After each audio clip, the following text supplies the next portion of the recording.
Happy Tuesday. I hope everyone's having a great morning. Today I'm going to be leading your devotional for the week. Since we're in a very difficult time worldwide right now, it can be very hard to seek God, and it can be very hard to take action and really find Him on your own. And I get that. There's a struggle attached to that because we are not permitted to go to church, and that's hard. It's been hard for me, and I will admit that. It's been hard for all of us. But little do you know that in the Bible, it does say something that really, really could relate to the time that we're going through. Just like I said at first, you're probably like, Grace, the Bible is over 2,000 years old. What are you talking about? There has to be some weird explanation for why anything would be here in the Bible about this subject. I don't know, but I know that it's here. Isaiah chapter 26 verse 20, it says, "Go, my people, enter your rooms and shut the doors behind you. Hide yourselves for a little while until his wrath has passed by." Do not disregard the fact that Jesus is the perfect person because I use the word wrath. That doesn't mean that he showed any expression of hatred or anything of the sort. It just means that although Jesus is the perfect person in all of our eyes, all of his emotions were still valid just like ours are. So it doesn't mean in any way that he is showing any negativity towards us directly with a purpose, but more with like it says in the Psalms, I will keep my eyes open with the Lord. So I think that is telling me to be real with you guys and say that when I first read that verse in Isaiah, I wasn't angry at God, but I definitely was questioning my faith. And I said to God, why? Why would you give me this verse and have me have so many doubts and question you and say, why would you want us locked in our houses, everything canceled? Like, what is the reason for this? And there's nothing wrong with questioning that because things seem so corrupt right now. It was a Tuesday night when I thought about that. And then the next day came. And it was like a normal Wednesday, but definitely very different because we're so confined. And I said, I questioned that verse in Isaiah yesterday, and then I saw it from a completely different perspective, just like that. Like I keep on justifying, it's okay to be confused. I know, you might be confused why my perspective changed, and I was too. But now I look at it in a completely different way, and this is how. I complain about going to school every day that I have to. Not every day, but a good 3 days out of the week. Sometimes I even complain about practice as much as I love sports. Sometimes I complain about going to church, and I bet we all do sometimes. But all of that was taken away from me, was taken away from all of us in the blink of an eye. So now, we don't have those things that we consistently complain about.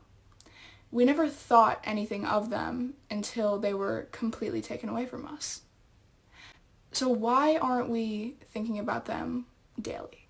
Before all of this happened, I will admit that I always prayed, and I still do, of course, but I would always say I'm thankful for my education and my family and my home and sports and everything.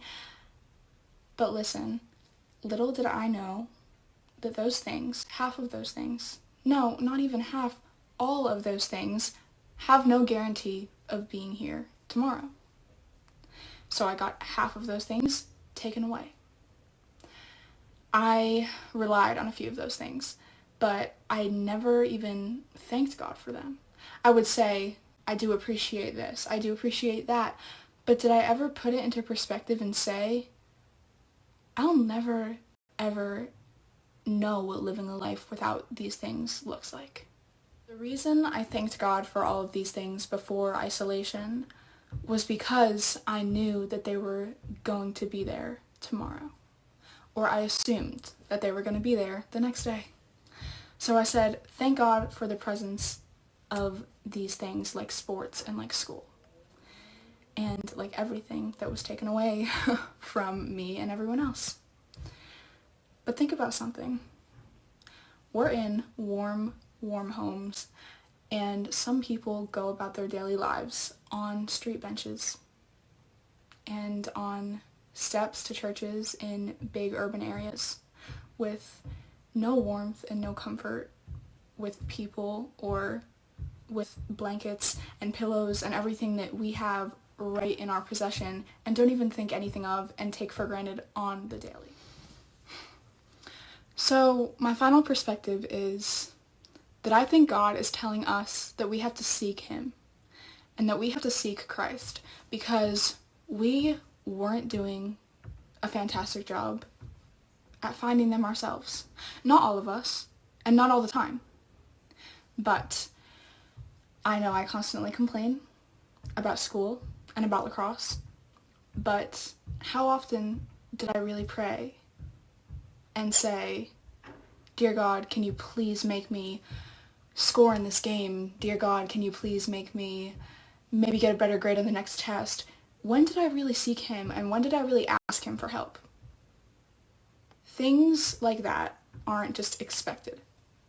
I expected school to be there the next day. I expected sports to be there the whole spring season. And they weren't. So why do we think God is going to be? It's because God is there. God's presence is always there, but we need to do a better job at showing him that it's there. We kind of wait for him, but that's not fair. In a relationship, it takes two. In a friendship, it takes two. And you can have a relationship with God. That takes two. If I am there for him, he'll be there for me. And I definitely think I slacked off on that a little bit, so I can't expect everything to be perfect. Even though he wants that for me, I gotta put in the effort too. So please, ladies and gentlemen, please try to think about the things that you took for granted a little bit more over this time and appreciate them 10 times more than you did before, even though that can be hard because you never thought anything of them.